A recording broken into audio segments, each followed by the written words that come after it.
The history of armed conflict throughout the world is oftentimes told with a focus on major milestones in technological advancement, as warring nations struggle to develop and deploy the next great weapon that will turn the tide of battle in their favor. But, as we've seen time and time again, clever use of simple, inexpensive equipment can sometimes be a defining factor in how a conflict plays out, and in many ways, this is what we're seeing now in the war in Ukraine. FPV drones, often dubbed Kamikaze drones, have been deployed by the tens of thousands by both sides during the Russo-Ukrainian War, and have proven to be a deadly asset that's changing the face of modern conflict as we know it.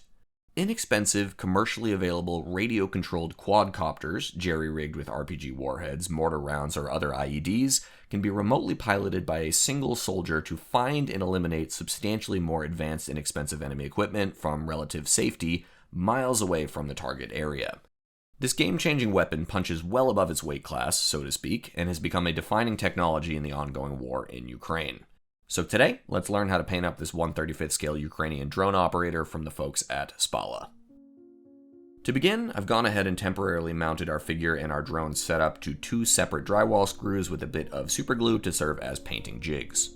To create this flying effect for our drone, I've mounted the FPV drone to a piece of guitar string, and then attach that to this wooden crate from Value Gear that'll serve as our pilot's bench.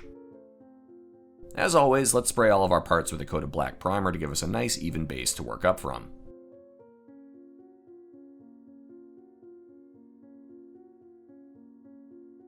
We'll start by focusing on our drone pilot. For our first major paint color, let's spray our figure with a coat of olive green to serve as our camo base layer. Moving over to our brushwork, let's block in his plate carrier with some khaki.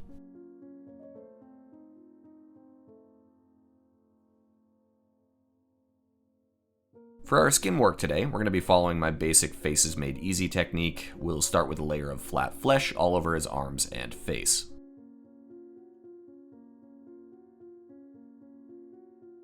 While that first flesh layer dries, let's move up to his hair and block that in with the hair color of your choice. I'm using this tan earth tone.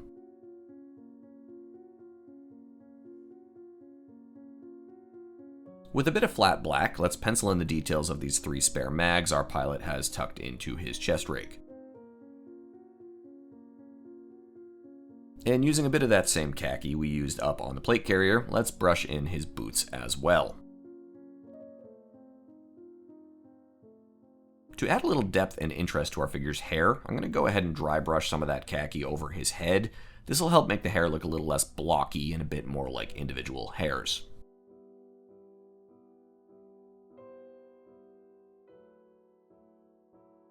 Next, I'm going to do a bit more dry brushing, this time with some white aluminum, to help pull out the details of the drone controller. We're doing a bit of bopping around today, as you can see, but that's one of the lovely things about figure painting. You don't need to follow a precise order of operations, as it all comes together in the end. At this phase, let's go ahead and pencil in the Ukrainian flag patch on our figure's plate carrier. We'll use some medium blue on the top and a little zinc chromate yellow on the bottom. Alright, let's add a little camo print to the mix here. Using some of our khaki, let's draw in some relatively large blotches in these inconsistent kind of cloudy shapes. We're going to try and replicate Ukrainian MM14 camo here on his pants. It goes without saying the sharp edges of digital camo are going to be nearly impossible to replicate down here in 1/35th scale, but as long as we get the colors and general flow of the pattern right, it'll get the job done. Next up, we've got some olive drab. We're going to create some additional blotches here, slightly smaller than our khaki bits, and these will flow over both our khaki and the underlying olive green. For our third camo color, let's head in with some green-gray. These splotches are going to be smaller still than our first 2 and will run over all existing colors.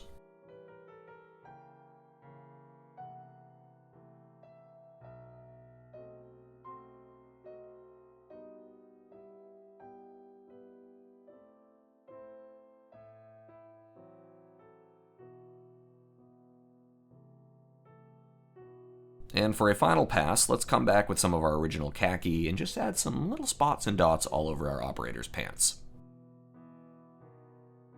Not a one-to-one reproduction, of course, but I think it gets the essence of the MM14 across quite well. To wrap up our figure work, let's hop up to his face and finish things up there. Let's apply a thin wash of light rust to help accentuate the details of the face sculpt and add a little color to our flesh. We don't want our figure looking too orange, of course, so we'll be sure to remove any excess wash from the raised flat portions of his face using a clean brush and a bit of tap water.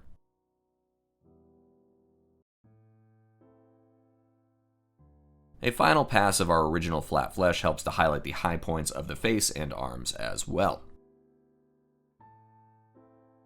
With our figure painting work complete, let's switch gears up to our drone setup.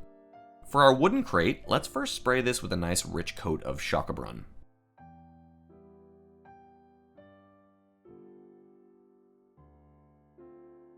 Moving up to the drone itself, let's pencil the RPG warhead in with a bit of olive drab, being sure to leave that middle portion, the tape connecting the ordnance to the drone, in our base black.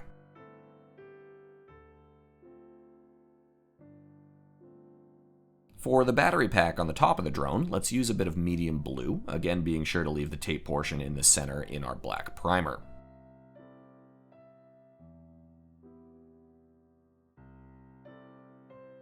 Now, on my first pass, I decided to paint the individual blades of the quadcopter rotors in this insignia white, but I later changed my mind and repainted them back to black again. Really your call here, artistic discretion. I just thought the white was a little bit too much. Let's hit the tip of the RPG with a bit of white aluminum to add a little extra bit of detail there. And for a final touch, let's dot a little bit of pure red on the radio antenna at the back of the drone. With all of our brush painting work now complete, let's spray the drone operator and drone setup with a coat of gloss varnish to seal in our work and prepare for a bit of weathering.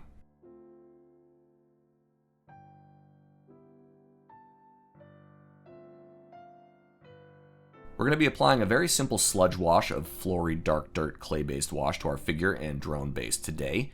We want to dredge this all over our work, allowing the product to flow into all the nooks and crannies of the sculpt.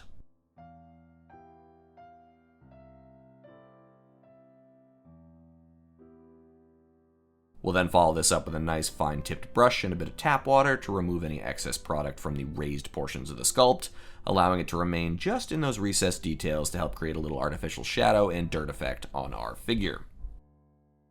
Once we're happy with the weathering effects, let's let that all dry and spray the figure and drone setup with a coat of matte varnish to seal in all of our work and knock down any excess shininess.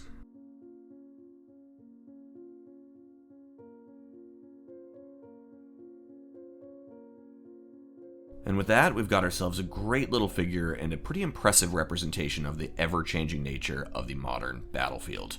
I hope you guys enjoyed this one. Thank you so much for tuning in today. As always, I will have links to all the products we used in today's tutorial down in the description below if you'd like to give this a go at home. And until next time, my friends, be well, happy building, cheers.